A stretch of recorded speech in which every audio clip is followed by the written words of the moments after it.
Morning folks, thanks for joining me. Another diesel heater review, a Toolbox Style diesel heater. This is from Maxpeedingrods. They've sent me this version. It's one of their latest Toolbox Style heaters. And I'm going to be testing it, stripping it down, having a little look at what's inside it. It's priced slightly higher than a normal Chinese diesel heater. It makes me wonder why. What's so much better than this one than the ones for, next to nothing that you can get off of AliExpress and eBay. So let's see what's inside the box before I strip it down and test it, and we have a good look at what's inside the unit itself and see if it's really worth that little bit extra.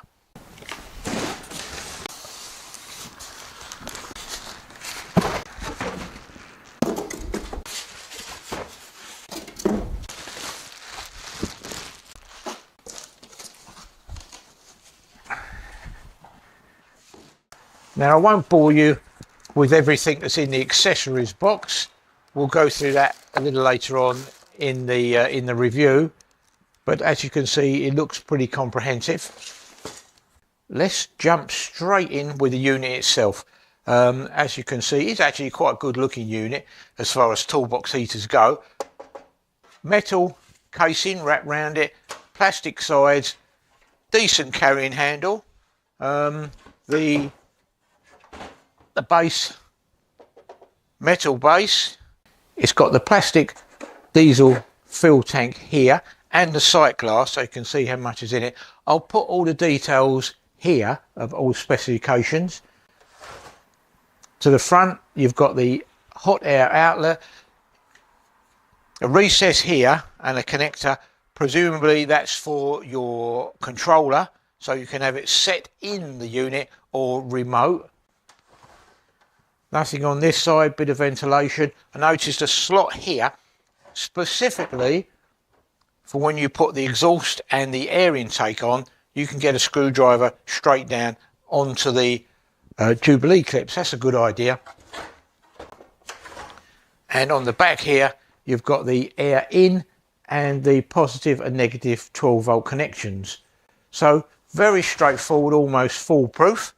The case itself is put on by all these little posi drive screws, so I think we'll whip them off and have a look inside.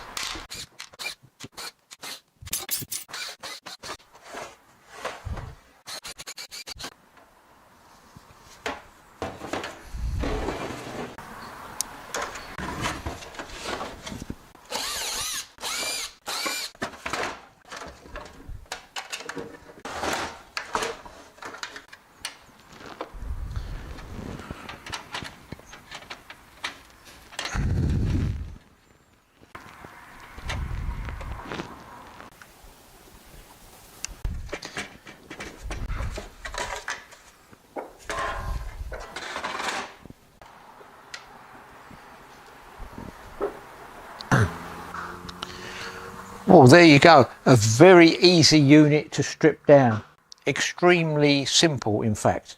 So it reveals everything that's inside. Already I can see there's some upgrades that are over and above your average Chinese diesel heater. Straight away we can see this is definitely an upgraded pump. All the fuel lines are the hard plastic fuel pipe, much better all the way through. That's a definite upgrade. They've got a filter of such, I've not seen this one before, but it's a filter nevertheless. So the fuel delivery side of things is spot on. A straightforward positive and negative connector at the back, which goes to the front, which you connect to. You've got your connector for the controller that pokes through the end, and that's it. Your hard fuel line running right through to the unit here. Very good clips, not the normal fiddly little things. They're the quality wrap round ones that clamp the whole of the pipe properly. Yeah, very good so far. Let's have a little look at the quality of the inside of the burner itself. There's a couple of locking tabs here and here at the front of the casing to stop it rattling off or working loose, holding it firmly together, holding the two halves together. That's a nice feature.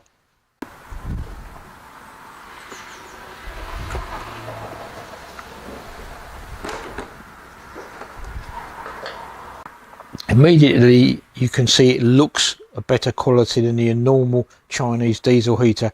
The ECU is all encased and waterproofed. The fan has actually got some balancing weight on it, so it's obviously been, and some markings, so I think this indicates it's a properly balanced fan. It's certainly running smooth. The casing hasn't got a single burr on it, so yeah, it just looks a better unit. Well, this is certainly one of the better toolbox heaters that I've seen in a long while. It's put together very well. All the components are the correct components, put together well using the right fittings. Even the loose cables are not loose because they're tied together and tied down, so they can't get any damage. The casing is extremely well done, no blurs, clean and precise. So yeah, I'm quite impressed so far with Maxpeedingrods. They've done a good job. Now all we've got to do is fill it up with a little bit of diesel, get it up and running, and see what sort of performance it gives us. Another simple but really good idea on this unit is that the two end panels have got like a moulded piece just inside here and here that locates with the plate that holds the fuel tank in position, and it holds it then solid. It doesn't flap around.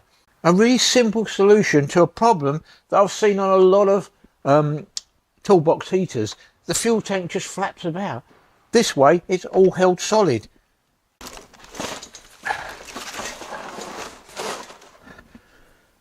Right, so the unit's all cased up now, and the first thing to do is take out these 4 extra feet and fit them to the base.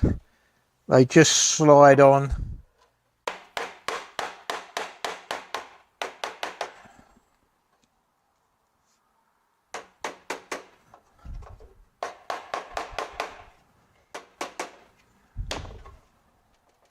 So that's the 4 securing feet in place. So it raises it off of the floor a little bit. Next out of the box we'll need the exhaust pipe, and this is one of the better types of pipe. It's much easier to bend and it's much stronger than the sort of stuff you'll buy on eBay. And then you want the air filter and the air filter ducting pipe. A couple of Jubilee clips. They give you a packet with all the clips and screws that you're going to need. The silencer. The exhaust tubing that they supply has got a bit of tape around that very end. You certainly want to deburr this before you put them on to the unit. In fact, mind your fingers because they've got some really sharp edges. Bit fiddly.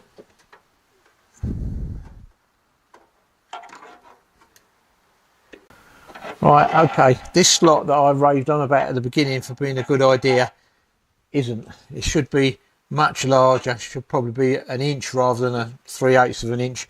You just can't get your screwdriver down properly on the Jubilee clip to tighten it up tight. So that's a shame. I'll have to take the case off again.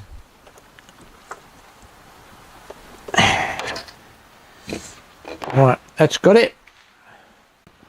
Now really I don't want the exhaust coming straight out. If it's sitting on these feet, it's going to be on the ground or on a tabletop, and I don't want it going straight down, so I need it coming out the side. And there's not a lot of room to pull the bend through there. Let's see how we go. This is very flexible pipe though, I must admit.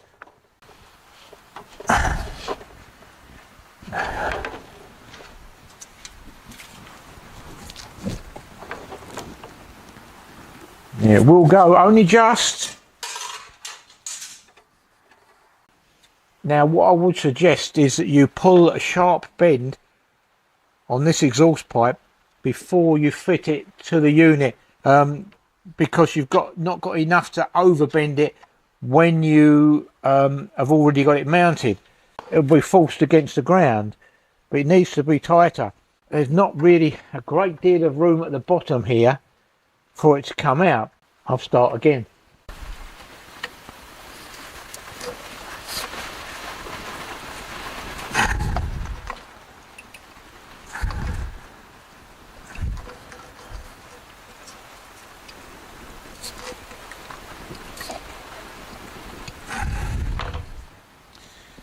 See, that's better, a much tighter bend. It should now. That's better. Now, that's okay now. And now that's poking through there where it should be. And your air intake pipe is just clamped up in the same manner as the exhaust pipe. But that's a lot more flexible and easily goes through the gap. So now if I stand the unit up, we should have both the exhaust and the inlet coming through this gap here. But I've got to admit, I don't like it. This will be resting against a surface of some sort, whether it's just an earth, a concrete surface, a desk. This gap needs to be more. I suppose really that's what these are for, these feet.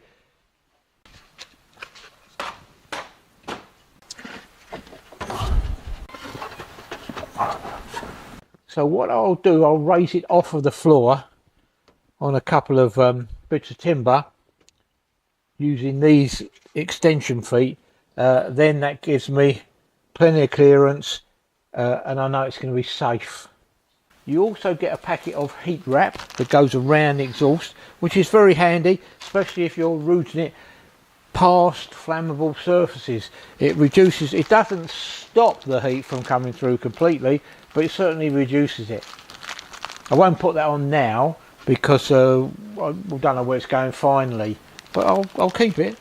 Next they supply you with a piece of ducting. This goes on the hot air out duct. They also supply all the clamps and everything that's necessary for it, and then you can duct the hot air to wherever you want. I'm not going to use it because we're only testing.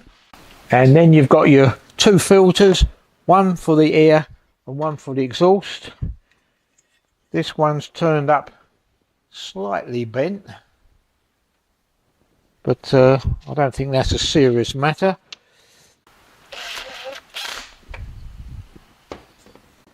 And finally there's this controller to go in. It comes with a remote that connects to this socket here, and you can run this off remotely to wherever you want, or you can poke the wires back down into it there and have it fitting on the front. I won't fit it quite yet because I want to get it positioned and filled up with diesel and run the power to it and check it over. But anyway, that was a little bit fiddly. If I was to do it again, I would know to pull that bin first. You've got to take the cover off, whether you like it or not. You can't get a decent amount of pressure on them clamps to clamp it up and hold it in position. So I think the screwdriver slot is a good idea. It's just not big enough. It needs taking up to there, maybe 25 mil or something, so you can get into it better. It'll work then. You don't have to take the cover off. So I'm all set and ready to test the whole unit now. I've moved it much closer to the door and I've vented the exhaust out, added a bit on the end by the silencer so that it vents actually to the outside. Everything's temporary, of course, but I've mounted the controller up on the wall here.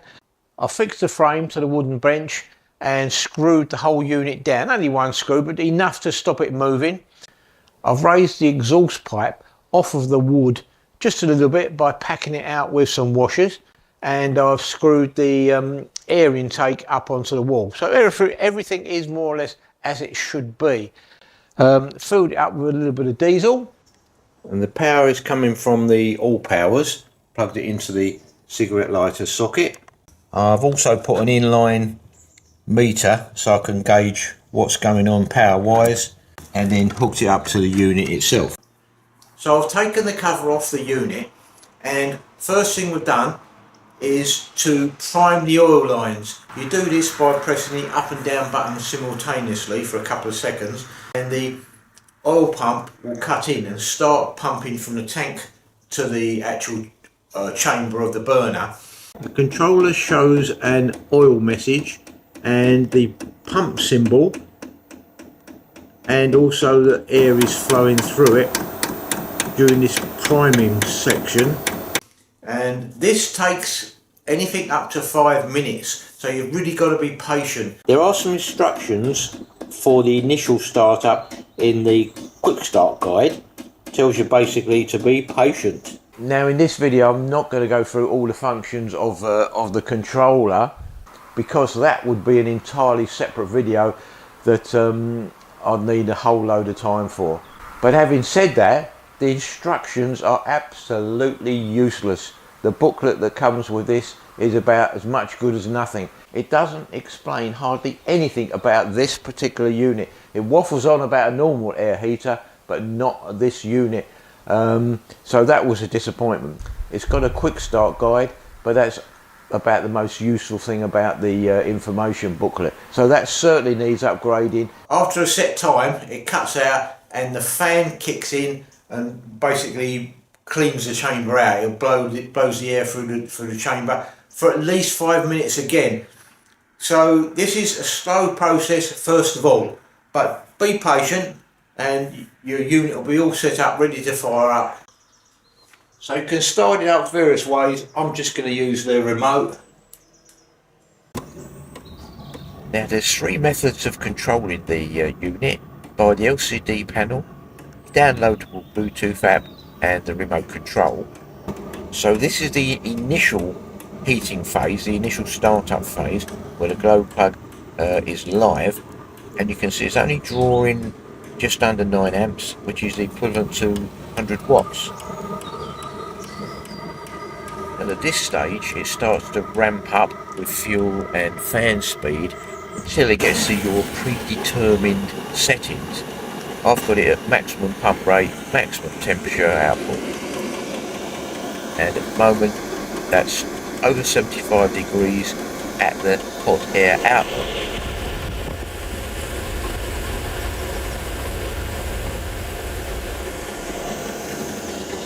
So it's settled down for quite some time now, and at maximum it's only pulling just over 3 amps.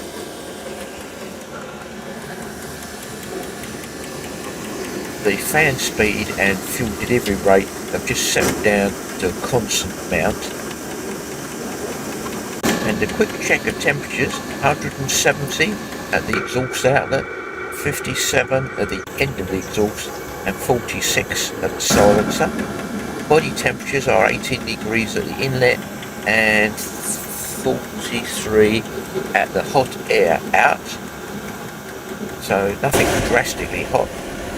The hot air out 77 degrees, although it shows 71 on this meter. It's certainly over 70. I let the unit run for quite some time till eventually shutting it down, and at this point it then decreases the fan, decreases the fuel, and slowly winds itself down until it's safe to turn itself off. So that's the unit all shut down and nice and quiet.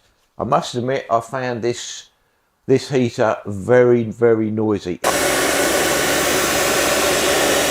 Especially the pump. The so-called silent pump that they advertise was bloody noisy. In fact, it was made worse by this metal case wrapped around it. It seemed to echo the pump tick tick tick noise even more. Very loud. You would certainly not have it anywhere near you if you was trying to concentrate. On that subject, you would never put this inside anyway. These must be positioned and working outside where you're trying to work. In other words, completely separate. Certainly not in a sealed room. And the only thing that comes into the room is the hot air vent. But you probably know that anyway. So yeah, the pump was a disappointment. The case that I took off about 4 or 5 times in the end has started to wear these screw holes down a little bit, to the point where the screws aren't quite nipping up. But you probably wouldn't need to take it off once, let alone half a dozen times, so that probably doesn't come into play too much. The results of the test were quite good. It certainly used very little power on startup, under 10 amps, and on running at maximum pulse rate, maximum fan, only used 3 amps. So that was quite encouraging. You'll get a fair amount of time out of a general battery. Startup procedure was a little bit fiddly, but if you just go through the steps slowly and be patient, you'll be okay. It fired up first time after the startup, which was good, and it pumped out a reasonable amount of heat from the air duct here.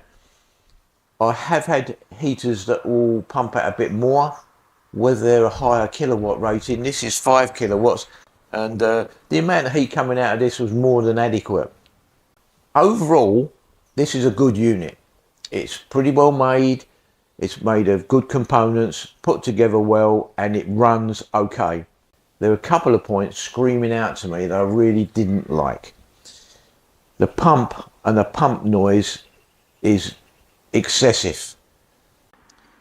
The exhaust and the air inlet coming out of the bottom, you've had to bend them through the gap and everything. That was really fiddly, time consuming, and really doesn't work. Most other air heaters tend to have a configuration inside the unit where they're bent round and they come out of the face of the unit, so you can run them straight out and you don't have to worry about fiddling about with bending pipes and going too close and raising up off of a bench or off the floor. That I definitely didn't like. And of course the useless manual that comes with it, or non-existent instructions. But generally it's a good heater, and it runs well, does exactly what it says on the tin. And would I buy it? I think so. If I could position it outside the building in an insulated soundproof box to dampen things down, I think it would work well. But of course only time will tell as regards how efficient and how good it is and how much it keeps running. So yeah, that's my review. I hope you found it useful. Quite long, quite in depth, and I've not shown you anything that I didn't do. But anyway, that's it for today. That's today's review. I'll see you on the next video. So in the meanwhile, folks, take care, stay safe, and I'll see you later. Bye for now.